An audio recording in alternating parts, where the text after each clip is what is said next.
নেতানেত্রীর কপালের পরিবর্তন হলেও সাধারণ শ্রমিকদের ভাগ্যের কোনো পরিবর্তন হয়নি।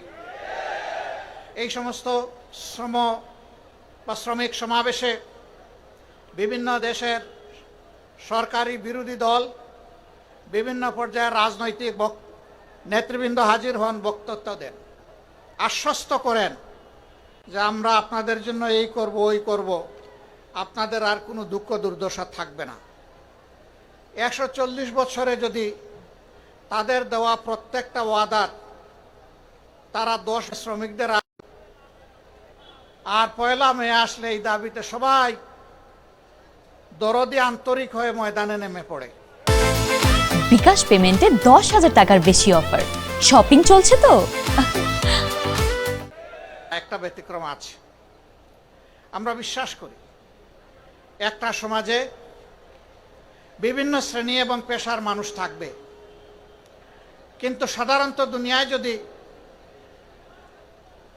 প্রাপ্তবয়স্ক জনসংখ্যা হিসাব করা হয় তাহলে প্রত্যেকটি সমাজেই অন্যান্য সকল পেশার চাইতে শ্রমিকদের সংখ্যা হবে নিঃসন্দেহে বেশি।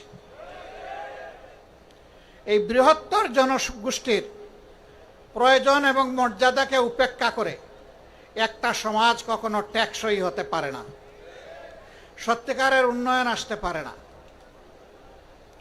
দুনিয়ার বিভিন্ন প্রান্তে যারা নিজেদেরকে বামপন্থী বলে দাবি করেন তারা শ্রমিকদের অধিকার নিয়ে বেশি সংগ্রাম করেন।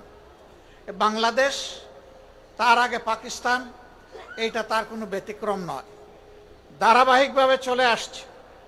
আমরা কি দেখি, যখনই কোনো ইস্যু আছে এই সমস্ত নেতা নেত্রীরা সামনে এসে দাঁড়ায় যায়,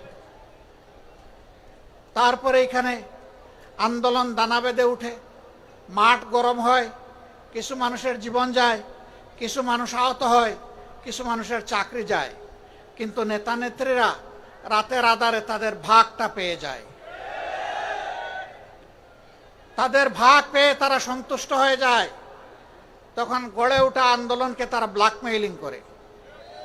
এইভাবে যুগ যুগ ধরে নেতানেত্রীর কপালের পরিবর্তন হলেও সাধারণ শ্রমিকদের ভাগ্যের কোনো পরিবর্তন হয়নি। তারা আবার শ্রেণী সংগ্রামের আওয়াজ তোলেন। তারা বলেন শ্রেণী শত্রু খতম করতে হবে। শত্রু কারা? শত্রু হচ্ছে মালিক পক্ষ।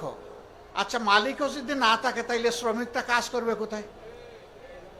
আমরা ওই খতমের রাজনীতিতে বিশ্বাসী না। আমরা পারস্পরিক শ্রদ্ধা, মর্যাদা, ভালোবাসার রাজনীতিতে বিশ্বাসী।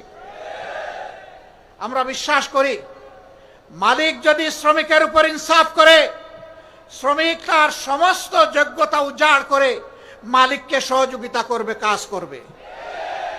কিন্তু মালিক যদি শ্রমিককে ঠকায় তাইলে স্বাভাবিকভাবেই ছায়ার দিকে পা তুললে ছায়াও কিন্তু পা তুলে। তখন আর ওই শ্রমিক বন্ধুটি, ভাইটি, বোনটি তার সমস্ত যোগ্যতা উজাড় করে ওই মালিকের জন্য কিছু করবে না।